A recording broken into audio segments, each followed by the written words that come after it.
Hello, happy Friday.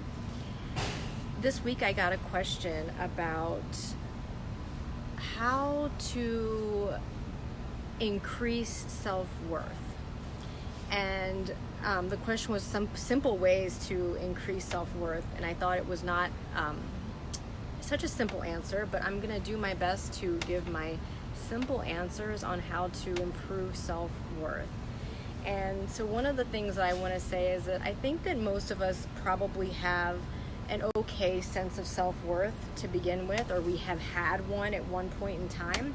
And then what happened to our self-worth is that we experienced a situation that was not positive, or that did not reflect to us the way that we see ourselves. So we experienced a disappointment, or we experienced an invalidating experience, or we experienced, a loss. Maybe we got fired from a job, or we, didn't get something that we were seeking or trying to achieve, or we got rejected in a relationship. So I think that when these things happen, they affect our sense of self-worth. And so it's less about how do we begin with self-worth, and it becomes really important to focus on how do we bounce back from adverse situations or adversity.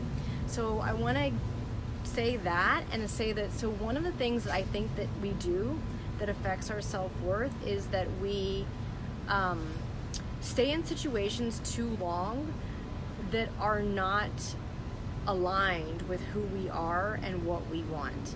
And when we do that, the longer we stay in a situation that is not serving us or that is not aligned with our value, we're usually showing up in those situations where we are not communicating or acting in a way that is aligned with how we really are. We're actually acting and speaking and behaving in a situation that's more aligned with the thing that we are not, or the thing that we're trying to conform to, or the thing that is rejecting us, or the thing that is telling us that we are not good enough. So we're actually in some ways aligning with that energy more than we're aligning with our own in those situations, because it feels too uncomfortable to rock the boat. So I'm not saying that everybody quit your job tomorrow if you're feeling dissatisfied, but I'm saying just to acknowledge that one of the signs of wellness is when how you express yourself to the outside world matches how you feel on the inside. And anytime you're in a situation when you can't or won't do that, that creates imbalance or unwellness that the body recognizes.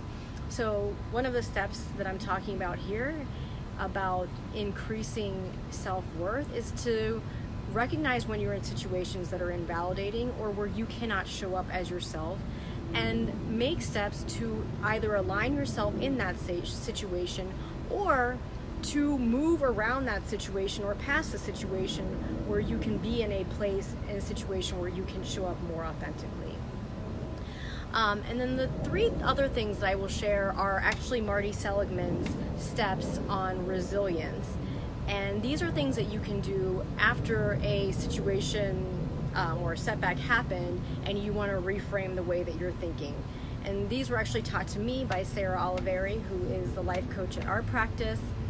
And they are, number one, to think of all the things that played into the setback that had nothing to do with you, that were not your fault, that were not personal. So that's in light of the idea that usually when we think of things and we get pulled down by something, or our self-worth decreases, it's because we're taking something personal.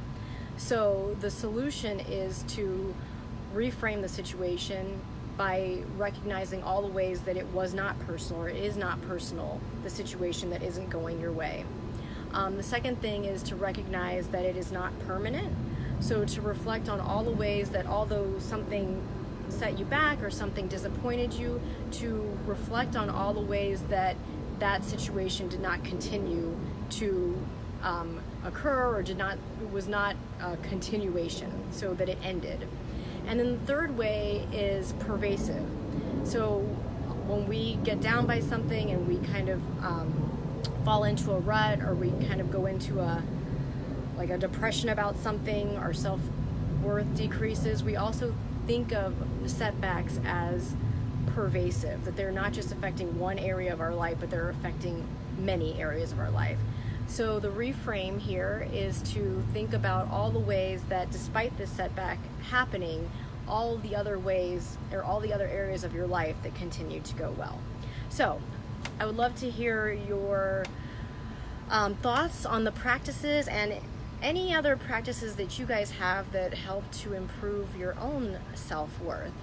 Please share them in the comments and please share the video. Look forward to seeing you guys next time. Take care.